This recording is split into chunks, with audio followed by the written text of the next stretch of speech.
How's it going, guys? My name is Graham and welcome to Two Left Thumbs. Today I'm doing a review of Slay the Spire, the breakout hit from new indie devs Mega Crit. The game combines the deck building of games like Hearthstone with the branching progression and turn-based battles of Darkest Dungeon. While that should help frame the gameplay for you, Slay the Spire holds up as a much more unique experience.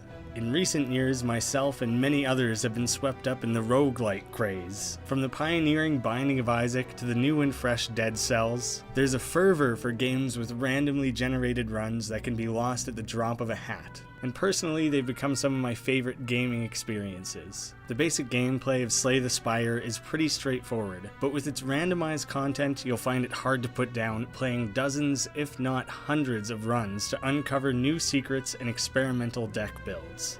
Select a character and set forward on a map of branching paths. You'll have to work through 3 acts, each with randomly generated paths, enemies, bosses, and added challenges. Combat is turn-based, and at the start of each round you draw a hand of cards. These cards have different energy requirements, so you'll be forced to make trade-offs between high-end cards with lots of power and low-end cards that you can play many of. The overall progression of each run plays out rather linearly, but I can guarantee no 2 runs will ever look the same. Here's a short list of systems they use to keep things fresh from one run to the next. Each one of the character classes has their own unique pool of cards. Within each map of each act, the paths and branches you can take are totally randomized. There's a few exceptions, like a midway chest and a final boss at the end of each act. Otherwise, there will be randomly placed battles, events, shops, and mini-bosses. Each one of these battles and events you encounter is also random. Sometimes an event goes sour and you receive a curse rather than a benefit. Defeat enemies for additional cards to expand your deck. Chests and bosses can earn you relics. Relics act as permanent modifiers that work outside of your deck. They can have powers like drawing additional cards each round, doing extra damage, or enhancing the effects of certain cards. You can buy extra cards, relics, and potions at the shop, but you can also sell cards to fine-tune it to a perfect balanced deck. There are also occasional rests where you can either heal or use the forge to upgrade your cards. Every single card in the game can be upgraded once. So all of a sudden, a simple turn-based card game becomes one of the most complex roguelikes out there. All of this adds endless variety to the game. Unless, of course, you want to repeat a run. The game offers seeds, so you can play along with your favorite content creators, or send it over to challenge a friend to see who can do the run better. There's even cool elements in play, like if you reach a specific milestone in a run. On the next run, there's this giant whale creature who will give you gifts. Each character starts with a standard relic, but you can gamble and swap it out for something new. And it won't always be the best, but that just adds to an unpredictable new run for you to try. The more times you play a certain class, you upgrade that class. It adds possible cards to the larger pool. The more you play the game, the more complicated it gets and more options you have. Slay the Spire is currently in early access, but weekly updates are being rolled out and it doesn't feel like anything less than a full game. These updates are mostly about balance and polish, some updated art, replacing placeholders, but these updates have also boasted major content additions like daily runs, Ascension mode, and a new character that was just released.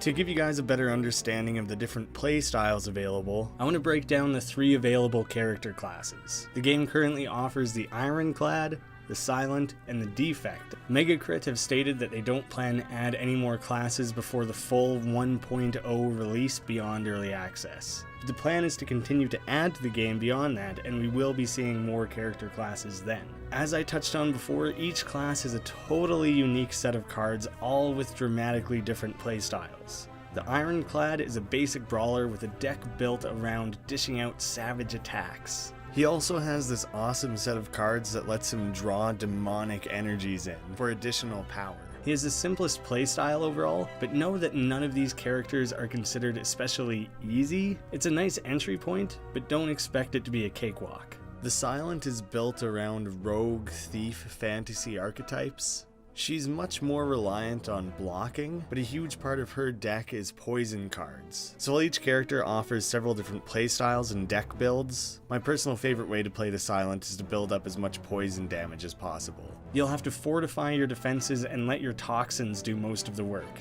Balancing your deck here is usually more complex than the Ironclad.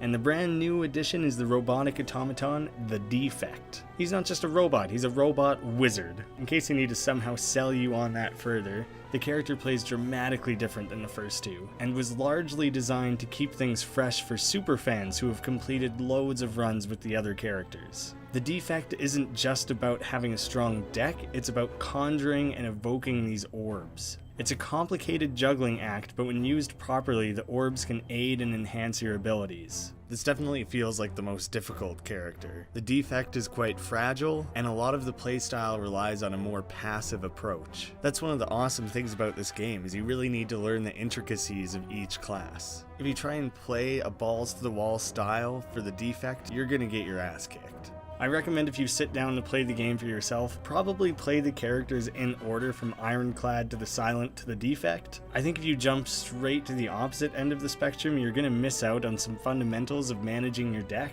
But after a quick trial with each character, you'll kind of learn the basics of what does and doesn't work, and then you can do whatever the hell you want. Beyond having 3 completely different characters, the game is kept fresh with daily runs and Ascension mode that I mentioned before. The daily runs are just a fun way to compete with the community and work your way up the leaderboard. Everyone's going to be playing with the same character and the same run. It's just a matter of doing it the fastest and with the most points. Ascension mode adds modifiers to a run, and each character class has their own ascension to climb. Completing a tier of this mode unlocks the next with a new challenge to face.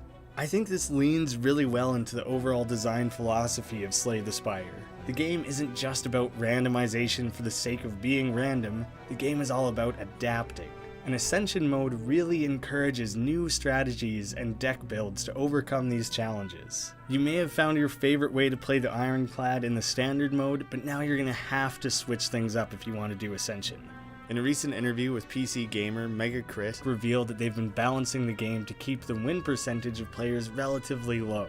PC gamer asked, "Do your regular players almost always beat the game?" And I think MegaCrit's response is really telling of the care they've put into this game and the obvious thought they've given it. No, definitely not. The win percentage for an average player fluctuates based on character and the current state of the balance, but it's not that high, and that's intentional. We want it to be pretty skill-based. We want you to feel like you've learned and get better and make progress. However, the average win rate is still pretty low, but we can see that as people play more, they do get better over time. The sense of accomplishment and progression in the game is so well done. Above all else, I think that's what makes this game worth your time. The developers obviously have a strong design sense, making 3 completely different characters and having crafted an extremely balanced game. Rather than each new relic, card, or curse feeling totally unfair, it instead feels like a new challenge. Taking that obstacle head on and testing your resolve is satisfying because a win is not guaranteed. But with each new run, you have a new list of do's and don'ts that'll guide your next attempt. A strategy that led to an easy win one round probably isn't going to pan out the next time because there's too many changing variables. I have multiple friends on Steam who've each put in over 100 hours into this game. There aren't that many games out there that earn that level of player dedication. And keep in mind, the game is still being expanded upon. That's a hard value to beat for about $15. Slay the Spire is a completely well-rounded experience that I think epitomizes the philosophies of roguelike games. Not to mention the massive streaming, speedrunning, and budding modding communities that exist. If this remotely sounds like a game you would enjoy, I highly recommend it because it'll quickly become a mainstay in your gaming rotation. If you're still uncertain, watch anyone play the game for more than 10 minutes and you'll be immediately convinced that you have to try it for yourself. And if you guys do give it a try, please come back and let me know how it went, what you thought of it, what your favorite parts of the game are. I would absolutely love to hear from you. Thank you guys so much for watching, and I will see you again soon.